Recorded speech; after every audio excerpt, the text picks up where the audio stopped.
Good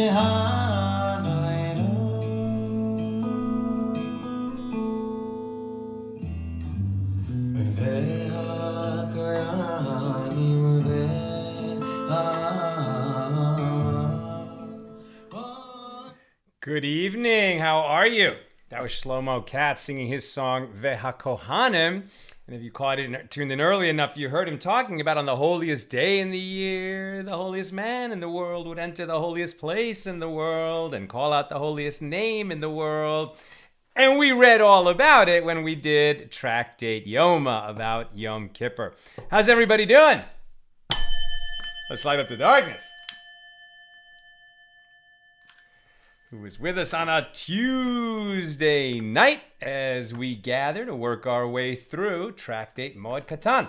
Stephen in Waterville, Maine, Lucy in Minnesota, Bill in Mid-Missouri, Bella in Florida, Nancy in North Carolina, Rob in Brooklyn, Guy in Dayton, Paula in Chicago, Debbie in Toms River, Susie in California, Leah in LA, Jeannie in Indiana, Karen, keeps skipping on me, Karen in Northern California, Chuck in West Virginia, Paul in the Great Northwest, Fred in Miami Beach, Hannah in New York. Welcome, everybody. Great to be with you. Today's episode of AT Daily is sponsored by Rebecca Cohen in memory of Rachel Hufford.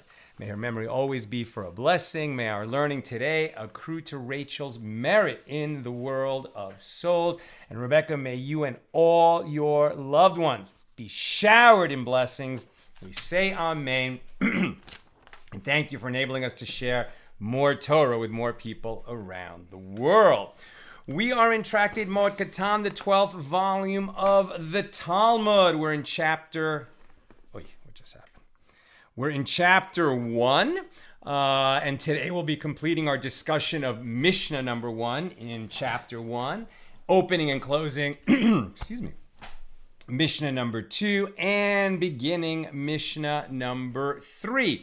Generally speaking, these are the laws of the intermediate days of Passover and Sukkot.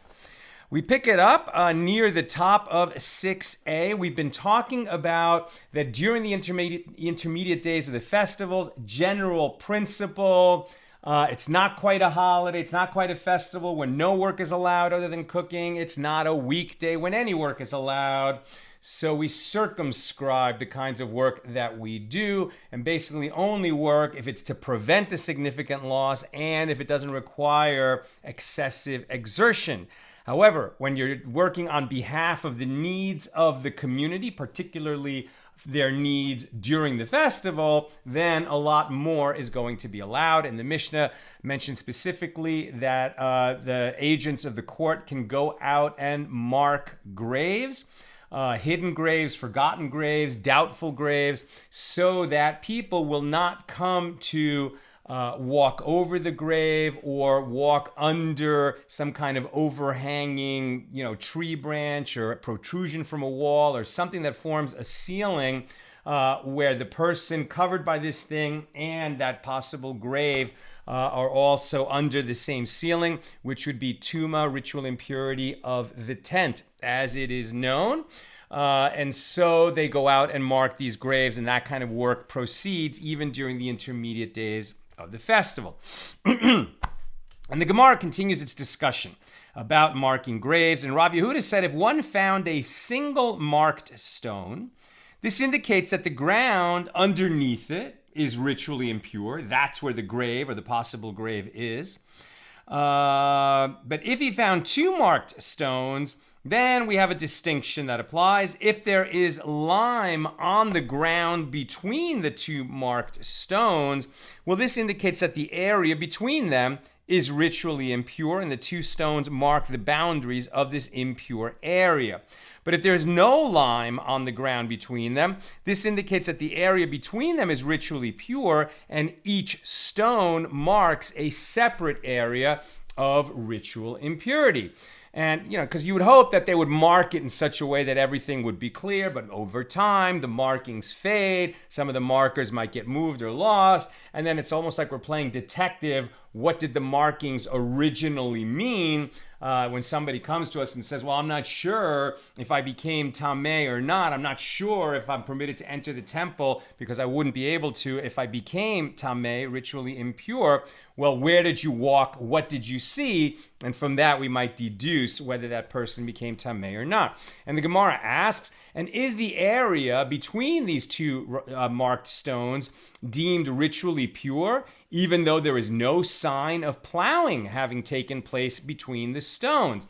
We saw that when there was a grave in a field, if the field was plowed, then there's going to be an assumption that the bones were broken up and spread over a large area. If you walked over them, you might acquire ritual impurity, but you won't get the kind of ritual impurity where if the field and you are both under some kind of a under a ceiling of some sort, then you would also become ritually impure even if you didn't walk through the field. And some say even if you walked through the field, everything was kind of worn away and it's not such a big deal. You maybe didn't acquire a ritual impurity. So that's why plowing matters. So, and is the area between them deemed ritually impure even though there is no sign of plowing, which would be a leniency that would, say maybe we're not going to be ritually impure, but isn't it taught otherwise in a baraisa as follows? If one found a single marked stone, this indicates that the ground underneath it is ritually impure. If he found two marked stones, then the following distinction applies. If there's evidence of plowing having taken place between them, then the area between the stones is deemed ritually pure. And if not, the area between them is ritually impure. And Rav Papa said the contradiction can be resolved by explaining that here in the Baraisa, which talks about plowing, the case is where the lime used as a marker of ritual impurity had been poured on top of the stones, and it is spread thinly this way and that.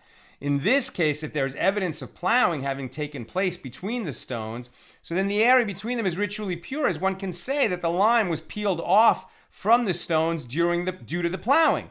Originally, the lime was only on top of the stones to indicate that there is ritual impurity underneath them, but then it fell into the area between them during the plowing.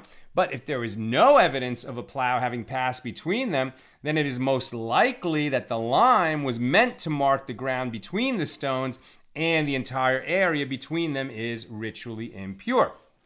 And Rav Asi said, if only one border of a field is marked, right? So we have this field and we're not sure, was this entire field deemed ritually impure because there was a grave in it somewhere and we don't know where, and so we can't be sure of any spot in that field. So if you cross through it, you're ritually impure out of doubt. That's the question that we're asking. But the whole field is not marked. Let's say that only one border of the field is marked. What does that mean? So then it is assumed that the border itself is ritually impure, while the rest of the field is ritually pure. If two borders are marked, so then we assume that both borders are ritually impure, but the rest of the field is pure. If three borders are marked, it is assumed that the three borders are ritually impure, but the rest of the field is ritually pure. If all four borders around the field are marked, then the borders themselves are ritually pure, and everything within them, the rest of the field, is deemed tameh, ritually impure. And the master said in the Baraisa, one does not distance the marker from the actual site of the ritual impurity so as not to cause a loss of the land of Israel, i.e., not to increase the area into which people will refrain from entering. Consequently, they marked all of the borders to indicate that the entire field is ritually impure, right? So the concept is you want to be cautious and make sure that you don't mark it in such a way that people will miss it. And you want to give a little bit of a boundary so that people, see that mark before they've actually walked into it. On the other hand, you can't be overly broad, overly conservative in marking that grave so that people will be, have a bigger chance to avoid it. If by doing so you expand what is marked as the ritually impure area, and in a sense you've diminished the available land of the Holy Land for use of people. New subject. It is taught in the Mishnah, and inspectors even go out on the intermediate days of a festival to uproot the shoots of prohibited kilayim, diverse kinds, right? We can't plant, for example, wheat and a vineyard in the same field, right? You can't grow diverse kinds of seed in the same plot. That's one of the chukim, one of those laws that we follow it just because God said so. There's not some kind of underlying analytical logic to that. It's just God said so, so we do it. Just like we don't wear wool and linen together, we don't plant diverse kinds together, we don't plow with an ox and a horse pulling the same plow, we don't eat pork, we don't eat milk and meat together. These are all in that category of chukim. So kilayim is an important one of those. And the Gemara, so what they had was in the springtime, agents of the court would go out and actually inspect the fields to see, do people have kilayim growing? And because we want the whole land of Israel to be holy, the agents of the court would actually uproot the shoots of, the kinds of like diverse kinds that shouldn't be growing in a field that's planted primarily for whatever. It's a wheat field. We're going to go in and move out, the shoots of fruits or vegetables or some other grain that doesn't belong there. And the Gemara asks, do they go out to uproot diverse kinds during the intermediate days of a festival? That's what the Mishna says, but now the Gemara is challenging it. The Gemara raises a contradiction from another Mishnah that we encountered in Shekalim, which states, on the first of Adar, right, the month that contains Purim, and that's the month before the month that contains Passover.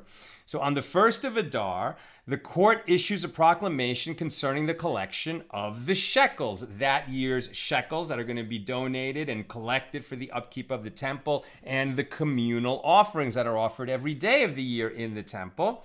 So on the first of Adar, the court issues a proclamation concerning the collection of the shekels, i.e. the yearly half-shekel contribution to the temple treasury made by each adult male for the purpose of buying communal offerings. And the court also issues a proclamation with regard to the obligation to uproot kilayim, diverse kinds, from the fields. On the 15th of Adar, the Megillah, the scroll of Esther, is read in the walled cities, and they go out to clear thorns from the roads, to repair the city streets, and to measure the ritual baths to ascertain that they have the requisite quantity of water. And they tend to all other public needs, and they mark graves with lime, and they go out to uproot the shoots of diverse kinds. And so the question is, if they already went out in Adar, per this Mishnah from Shekalim, to uproot the kilayim in the fields, why would they go out again during the intermediate days of Passover, which is like 6 weeks later? And Rabbi Elazar and Rabbi Yosei Bar Chanina disagreed about this issue. One said, well, here in the Mishnah that states that they go out on the 15th of Adar, so a month later is in the intermediate days of Passover. So one said, here in the Mishnah that states that they go out on the 15th of Adar, it is referring to the early crop. While there in the Mishnah that states that they go out on the intermediate days of the festival, it is referring to the late crop, which isn't clearly recognizable when the agents went out the first time a month earlier. And one said, here in the Mishnah that states that they go out on the 15th of Adar, it is referring to grains that are sown in the winter and have already grown tall by Adar. While there in the Mishnah that states that they go out on the intermediate days of the festival, in this case Passover, it is referring to vegetables, which only grow later in the season. So Rabbi Asi said that Rabbi Yochanan said, they taught that court messengers go out to uproot diverse kinds in the middle of the month of Adar, only in a case where the blossom was not yet recognizable at an earlier date. So it was still impossible to determine whether or not the seedling was from diverse kinds of seeds. But if the blossom was already recognizable at an earlier date, they go out at that time to uproot the shoots of diverse kinds of seeds. And the Gemara asks, well, what is different about the intermediate days of the festival? That we specifically go out to uproot shoots of diverse kinds of seeds during that week. Why not do it the week before Passover? Why not do it the week after Passover? We're trying to avoid work that isn't necessary to do at that time, even if it's for communal needs.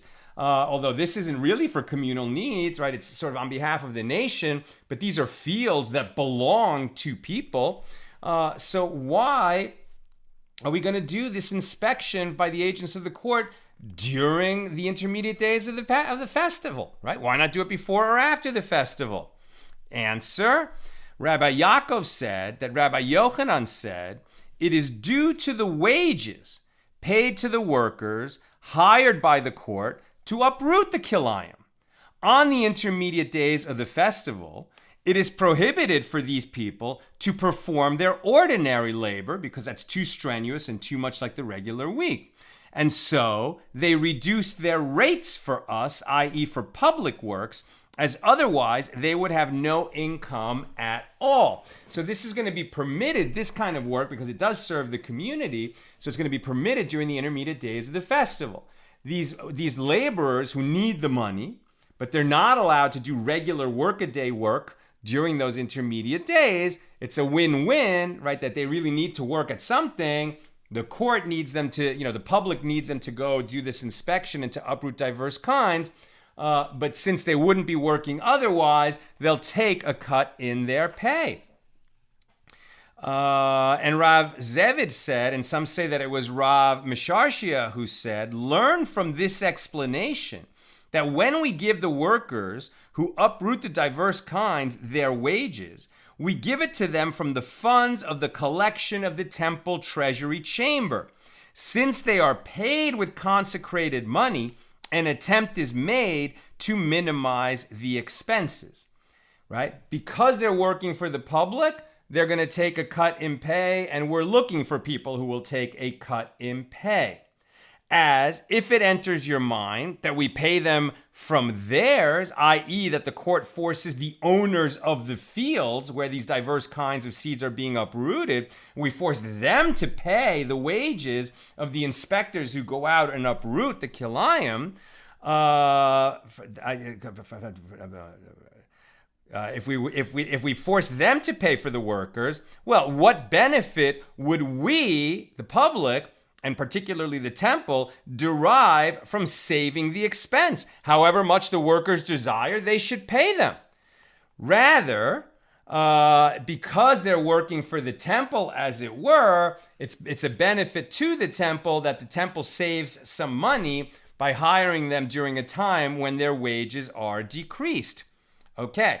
And in other words, right, if you are a private company or a private individual hiring workers, okay, then you get the benefit of the bargain that you bargained for. But if you are, managing a nonprofit or you're working for the government and you're going to hire people, now you have a fiduciary obligation to your donors or to the taxpayers to make sure that as the employer, you get the best deal that you can. And concerning the issue of uprooting diverse kinds, the Gemara asks, and how much of another species must be mixed in with a crop in order to be considered diverse kinds that must be uprooted by these workers? What is the minimum measure where where some, species of plant that shouldn't be in the field among others, what's the minimum measure for the uprooting to be necessary? And Rav Shmuel Bar Yitzchak said the amount is like that which we learned in the Mishna in Kilayim 2:1.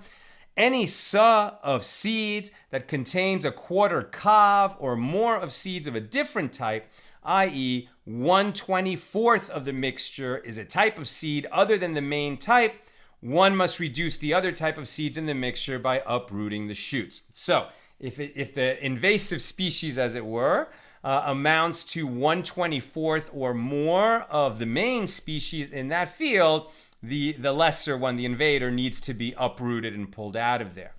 And with regard to the law, and now we're on the B side of page 6, with regard to the halacha, the law, that inspectors must go out and uproot the shoots of diverse kinds of seeds that grew in the fields, the Gemara asks, but isn't it taught in a baraisa that the sages ordained that they should pronounce the crop of the entire field in which diverse kinds was found ownerless, rather than uprooting the diverse kinds. It's like, wait, what did he just say? Right? So we don't want in the Holy Land that kilayim is growing anywhere, even in private fields, right? We don't want people to be growing diverse kinds because that's a transgression, as it were, on the whole people. And so the court sends out these agents to do it. So why was there a statute passed or decree passed at some point in the history of Israel, ancient Israel, where they said instead of uprooting the diverse kinds, we're just going to say that if you have diverse kinds growing in your field, the court is going to come along and declare that field ownerless. In other words, you're going to lose the field. Once it's ownerless, somebody could come in, squatters' rights, and claim it and take it from you. Big risk, right? It's not exactly eminent domain. The government isn't taking it for itself. But if you allow diverse kinds to happen in your field and you don't uproot it yourself, these agents of the court will come and instead of uprooting the seedlings themselves, they will just declare your field ownerless. You've lost it. Why? Why did that happen? Let's read it. And the Gemara explains, right, so ownerless rather than uprooting diverse kinds. And the Gemara responds, this is not difficult. Here in the Mishna, where it says that the inspectors go out and uproot the diverse kinds, it is referring to the time before they instituted that ordinance. And there in the Baraisa, where it says that the entire field is pronounced ownerless, it is referring to the time after the sages instituted that ordinance. And the Gemara explains this ordinance as it is taught in another Baraisa. At first, the agents of the court would uproot the diverse kinds of seeds and seedlings and sprouts and cast them before the livestock belonging to the owners of the fields. However, the property holders would rejoice that they did this for two reasons. One, that the agents of the court weeded the fields for them and they didn't have to do the work themselves when they uprooted the plants of the other type. And secondly, that they cast the diverse kinds before the livestock, thereby saving them, the property owners, from having to feed their own livestock. So accordingly, the field owners took no steps to keep their fields free of kilayim. The sages therefore ordained that the agents of the court should uproot the diverse kinds and cast them on the roads. Yet the property owners would still greatly rejoice that the agents of the court weeded their fields free of charge. And finally, the sages ordained that they should pronounce the crop of the entire field in which diverse kinds was found ownerless, and that would motivate the owners to, pull out the kilayim themselves. And that concludes our discussion of Mishnah number 1 here in chapter 1. Mishnah number 2. Rabbi Eliezer ben Yaakov says, in a field that is filled with trees, one may draw water via channels from one tree to another tree on the intermediate days of a festival. Why? To prevent a significant loss, because the trees are in dire need of water. And this is permitted, provided that in doing so, he does not water the entire field, which is more than what is necessary to prevent the loss. And with regard to plants that were not watered prior to the festival, well, one may not water them on the intermediate days of the festival because they do not need the water. But the rabbis permit watering in this case, i.e. trees, and in that case, i.e. plants. That's the Mishnah. Gemara. Rabbi Yehuda said if the field was moist before the festival, but in the meantime it dried up, it is permitted to water the entire field, even according to Rabbi Eliezer ben Yaakov. That ruling is also taught in a Baraisa. When they said that it is prohibited to water them on the intermediate days of the festival, they said this only with regard to plants that were not watered at all before the festival. However, with regard to plants that were already watered before the festival and had begun to grow, it is permitted to water them on the intermediate days of the festival because failure to water them would lead to substantial financial loss. In other words, If that field didn't need to be watered all through the spring leading up to Passover or all through the summer leading up to Sukkot, okay, well then you don't need to now start watering it on the intermediate days of the festival. However, if it was a field that needed a certain amount of water from time to time and you had already started that process before the festival, okay, then during the intermediate days of the festival, you can continue to add some water so that you will prevent that significant loss.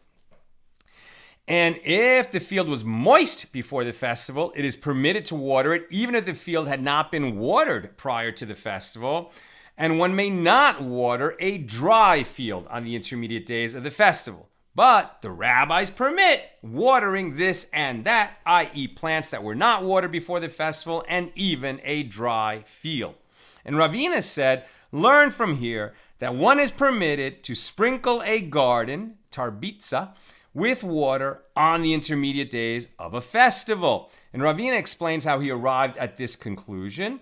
What is the reason that the rabbis permit one to water a dry field, despite the fact that the plants will not die from lack of moisture? And this is because watering the field in advance turns a late crop into an early crop. And it can be understood from this that the late ripening of a crop is considered a substantial financial loss that serves as a reason to permit labor that would otherwise be prohibited on the intermediate days of a festival. Here too, in the case of a garden, sprinkling it with water turns a late crop into an early crop, and so it is permitted on the intermediate days of a festival, presumably as long as it doesn't require excessive exertion. The sages taught the following baraisa: one may sprinkle water in a field of grain during the sabbatical year, but not on the intermediate days of a festival. And the Gemara asks, but isn't it taught in another baraisa, one may sprinkle water in a field of grain both on the intermediate days of a festival and during the sabbatical year? And Rav Huna says, la kasha, this is not difficult. This baraisa that prohibits sprinkling water in a field of grain on the intermediate days of a festival is in accordance with the opinion of Rabbi Eliezer ben Yaakov, who prohibits watering an entire field. He will only permit watering the individual trees in the field, but not the entire field. And that baraisa that permits it is in accordance with the more lenient opinion of the rabbis. And it is taught in another baraisa, one may sprinkle water in a white field. Normally, a white field means a field of grain, but here it means something a little different, a field that needs to be watered or there's going to be a significant loss. One may sprinkle water in a white field on the eve of the sabbatical year so that vegetables will sprout during the sabbatical year. And not only that, but one may sprinkle water in a field of grain even during the sabbatical year itself so that vegetables will sprout upon the conclusion of the sabbatical year. Since sprinkling water is not regarded as full-fledged agricultural labor, it is permitted as long as the sprinkling and the sprouting of the vegetables do not both occur during the sabbatical year itself, when you cannot work the land to grow from it. You can do certain repairs and improvements that will help you after the sabbatical year that you could do during the sabbatical year, as long as it is not directly working the land. Mishna number 3. One may trap moles, ishut, and mice in an orchard and in a field of grain in his usual manner, i.e., as he would trap them all year round, both on the intermediate days of a festival and during the sabbatical year. In other words, this is the kind of work that is not directly growing food, so you can do it during the sabbatical year. And it could, if you don't do it, lead to a significant loss, so you can do it during the intermediate days of the festival. And trapping is not excessive labor. But the rabbis say in an orchard he may trap them in his usual manner. But in a field of grain, where there is no danger of substantial financial loss, he may only trap them in a way that is not his usual manner. And the Rambam, in his commentary on the Mishna, explains that a mole causes only minor damage in a grain field, and the main concern is that the mole will move into an orchard. Therefore, in a field of grain, one is not permitted to trap it in the usual manner. And One may seal a breach in the wall of his garden, right, to prevent animals from coming through the wall and eating the vegetables. One may seal a breach in the wall of his garden on the intermediate days of a festival. And during the sabbatical year, one may even build a wall in his usual manner. It's not that work is not permitted because it's hard work during the sabbatical year. It's not permitted if you're plowing, sowing, and otherwise working the land to grow food. But building a wall around it is not directly working the land to grow food. So you can do that in the sabbatical year. And that is Mishnah number 3. I'm almost done. Nice short class today. Just a few more paragraphs. So if you've got questions, get them in. Gemara. What is meant by the term ishut? Rav Yehuda said, an ishut is a creature that has no eyes. A rodent that digs holes in the ground and can cause damage to roots and vegetables. And Rava bar Yishmael said, and some say that it was Rav Yemar bar Shalamya, who said, what is the verse that indicates the identity of the ishut? How do we know that this is a mole who lacks eyes? From Psalm 58, as a snail that melts and disappears, like the fall of a young mole, eshet, that has not seen the sun. It is understood that this creature has not seen the sun because it does not have eyes. And the Gemara expands upon the law recorded in the Mishnah. The sages taught in a different baraisa, one may trap moles and mice in a field of grain and in an orchard in his usual manner, and one may destroy ant holes so that the ants will cause no damage. And how does one destroy ant holes, right? When ants that are going to damage your garden, how do you destroy an ant hole? And Rabban Shimon ben Gamliel says, one brings soil from this ant hole and places it in that ant hole. Since the ants from the two nests are not familiar with each other, they strangle each other. How's that for ancient world wisdom and pest control? And Rav Yemar bar Shalamya said in the name of Abaye, and this advice works only in certain circumstances. When the ant holes are located on two opposite sides of a river, when there is no bridge connecting the two sides, when there's not even a plank bridge over the water, and when there's not even a rope stretched across the river, because if there is any connection whatsoever between the two sides of the river, well, then the ants from the two nests are likely to recognize each other, and then they won't fight. But if it's somehow this absolute foreign ant, and you put a pile of these ants on that ant hole, then it's a death match, and the ants will wipe each other out, and you won't have to deal with the ants. And up to what distance are the ant holes considered to be adjacent, such that a river is required in order to separate between them? Up to a parasang. How about that? So funny. All right. Let's go to your comments and questions on Daf Zion, page 6, here in Tractate Moed Katan. Tom, do we still need to uproot diverse kinds? Yes. As far as I know, yes. Diverse kinds is something that applies. Just like we can't wear wool and linen together, you don't grow diverse kinds. Does that apply outside the land of Israel just like it does inside the land of Israel? I'd have to look it up. I'm not entirely sure. My memory is yes, but I'm not sure. And what exactly, we did cover this, when were we doing? Was it in Tractate Eruvin? And we're going to encounter it again for sure. Like what is it that, like how big a gap does there have to be between the diverse species? What is considered diverse species? As you can imagine, there's a lot of nuances to these laws. But my understanding is, yes, still in place. Sharon, are weeds kilayim? I don't think so. I think kilayim applies to diverse plants, meaning where you get a benefit from each of the plants, right? So it's not that you have to pull every possible plant out of that field or you're guilty of kilayim. I think the idea is that you don't, intersperse like two kinds of produce that are valuable to you growing too close to each other in the same field. That's my impression. It requires further research. Karen, is kilayim only about grain crops, or would it apply to any mixed vegetable garden? Okay, now there's a good question. Like, can I grow my tomatoes and my cucumbers really close to each other? I mean, you know what? Let me see if I can get a quick answer. Kilayim, vegetable garden.